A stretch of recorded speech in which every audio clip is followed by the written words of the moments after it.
So I have been in Abuja for close to 2 weeks now. So some of these things are like things that I specifically experience here. I've never been to Lagos. Apparently, it's a whole different world out there. Come with me to one of the best burger joints in Abuja, located in Mall 55, Wuse 2. Please excuse me for mispronouncing the address. So this is me in my Uber, and this is the restaurant called G Burger. Of course, they open the door for you, and that's what the restaurant looks like. I am amazed at the warmth that I have received ever since I got to this country. Because I know that Nigerians in South Africa don't receive this kind of reception. They even don't give you the sort of decency immediately they know you're Nigerian. The way foreigners are treated in South Africa it's embarrassing.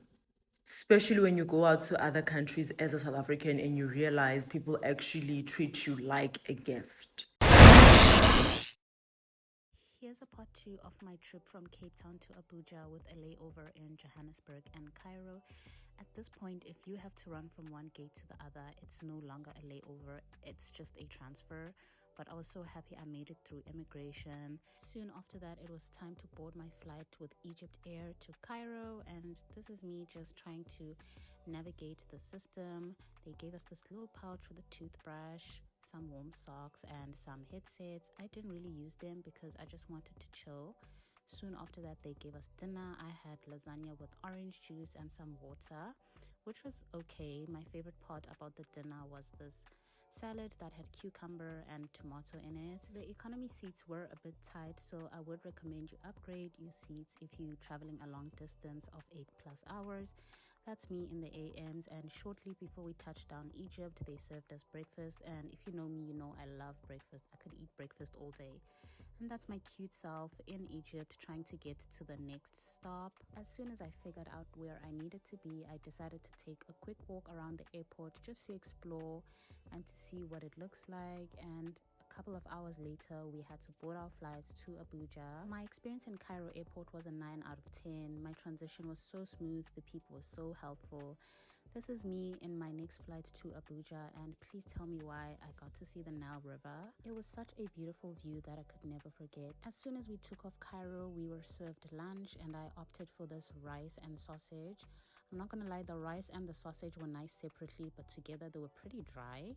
And then we had that salad that I didn't really like, and later after that they served us crackers. Just before we touched down Abuja, I was so excited because this has been a long trip and I was so tired. I went straight to the visa on arrival office, which was another 10 out of 10 experience. Everything was so quick and smooth, and I am finally in Nigeria. Let me tell you about some of the culture shocks I've experienced as a South African visiting Nigeria for the first time. So I have been in Abuja for close to 2 weeks now. So some of these things are like things that I specifically experience here.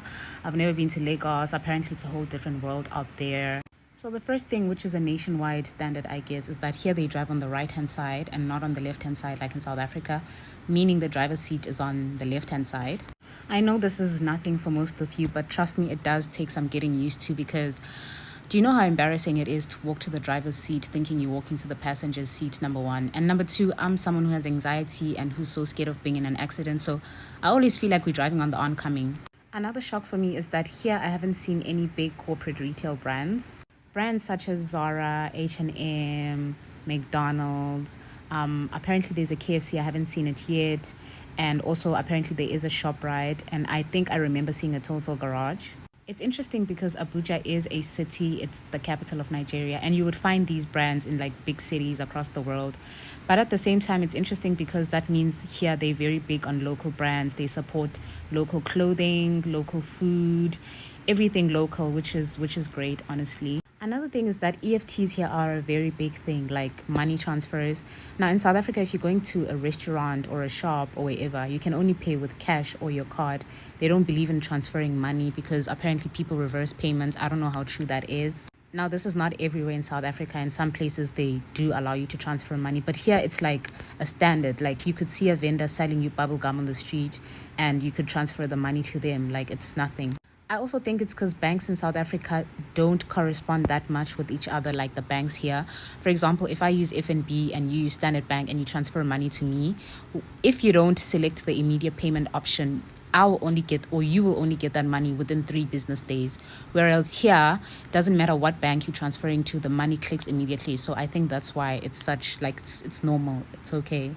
I know this is random, but the girls here are not big on makeup. I don't know if it's the places I've been to, and I've been to quite a number of clubs and lounges. I've been to Moscow, I've been to Cage, I've been to Rhapsody. Like, the girls here are not big on makeup, and trust me, they look beautiful. Like, this is weird to me because I'm so used to girls wearing makeup everywhere they go. Like, one thing about South African girls, they will book a makeup artist just to go out for lunch. South African girls love their makeup, and you know what? And last but not least, the people here are so, so respectful. Like, people here don't say hi, hello, they say good evening. Like, if you're walking into a shop or a restaurant or wherever, they'll say good evening or good afternoon, you're welcome. Like, that's how they say it. They like, good evening, you're welcome. Good evening, ma'am. Good evening, auntie. Good morning, auntie, you are welcome. Like, that is so respectful. I love that. Anyways, so that's it from me.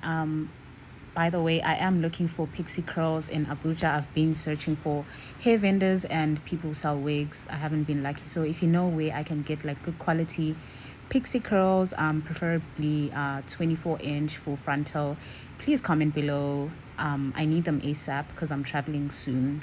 Thank you. Come with me to one of the best burger joints in Abuja, located in Mall 55, Wuse 2. Please excuse me for mispronouncing the address. So this is me in my Uber, and this is the restaurant called G Burger. Of course, they open the door for you, and that's what the restaurant looks like. As a serial introvert, I really enjoyed this restaurant because it was low-key empty. It's not always this empty, but it's never jam-packed. So I ordered the house burger with fries and a vanilla shake, and oh my goodness, that was so, so good. The burger is organic. They make the beef from scratch. The cheese was just amazing, and that's just me enjoying my fries, guys. I love fries, and this is what the burger looks like. It was so juicy. I enjoyed it so much. Of course, I had to get a takeout for my partner to enjoy, and yeah, that's about it. Bye. So I've been in Nigeria for like a week and a half now, and I've been meaning to make videos about almost everything. But I think the one thing that stands out for me is the reception here. I am amazed at the warmth that I have received ever since I got to this country. It even almost kind of makes me feel guilty because I know that Nigerians in South Africa don't receive this kind of reception. Immediately people know that you're Nigerian, they become suspicious, they they even don't give you the like sort of decency. Immediately they know you're Nigerian. The way foreigners are treated in South Africa it's embarrassing, especially when you go out to other countries as a South African and you realize people actually treat you like a guest, even when you're not their guest. It's South Africans need to travel more.